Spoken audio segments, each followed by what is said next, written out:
Transcending the ego. Ever since the new era, in the second half of the 20th century, it is very common to read books by esoteric, religious or secular authors that refer to the intellectual part of the ego as a synonym for mind or intellect. Based on a mistaken belief, ego's essential participation in emotions and desires is thus ignored, and the existence of the SIMBRE is also unknown. Usually, the ego is recognized only because of its emotional properties, rather than its cognitive ones. Strange connotations are attributed to the ego, and we must disagree with those. For example, Osho, the well-known author of multiple works on spirituality, says that the ego only exists in the future and the past, meaning it exists in what it's not. This statement would only make sense if it were to explain that the screen of lucidity of consciousness could replace the ego with the mind during the present time. When the ego again uses the screen of lucidity of consciousness, it will make it so in order to keep doing it in the future as it did in the past. Ego in human beings is not created by society, as Osho states. Society does participate in its formation. Ego should not disappear, as Krishnamurti and some versions of Buddhism translated for the West wanted, because the ego cannot be killed.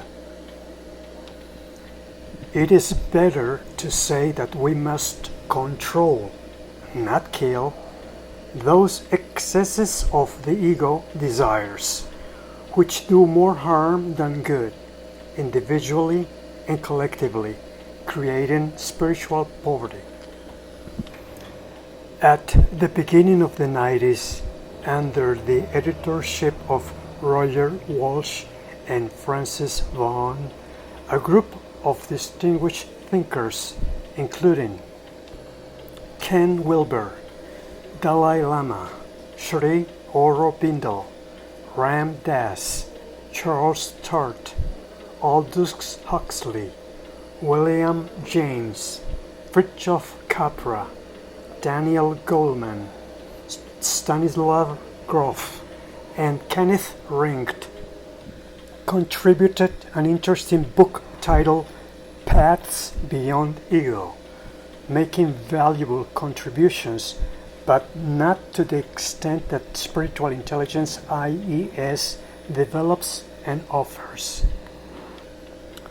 This book, thought up by those remarkable scholars, identifies the ego in order to overcome it under philosophical, therapeutic, and transpersonal approaches, with emphasis on altered states of consciousness.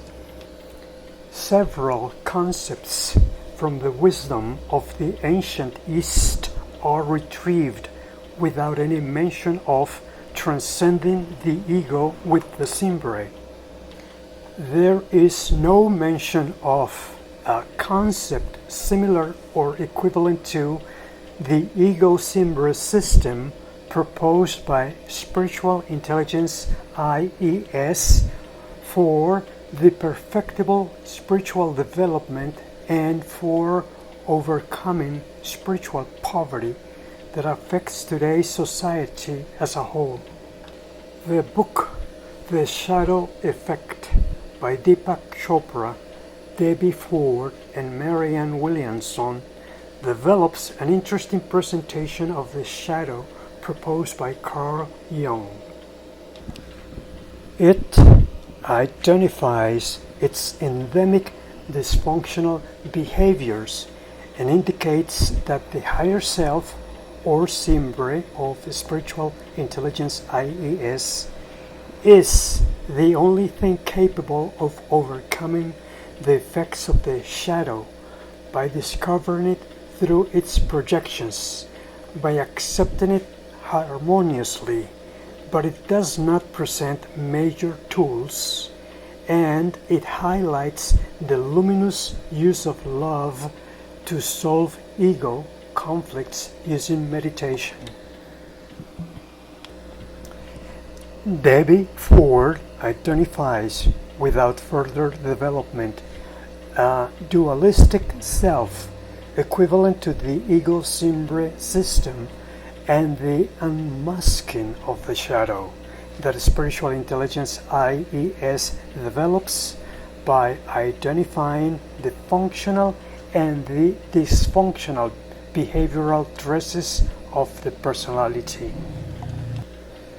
This is important cognitive technical help to apply the emotional intelligence of spiritual intelligence IES, which is also part of our proposal to eradicate spiritual poverty.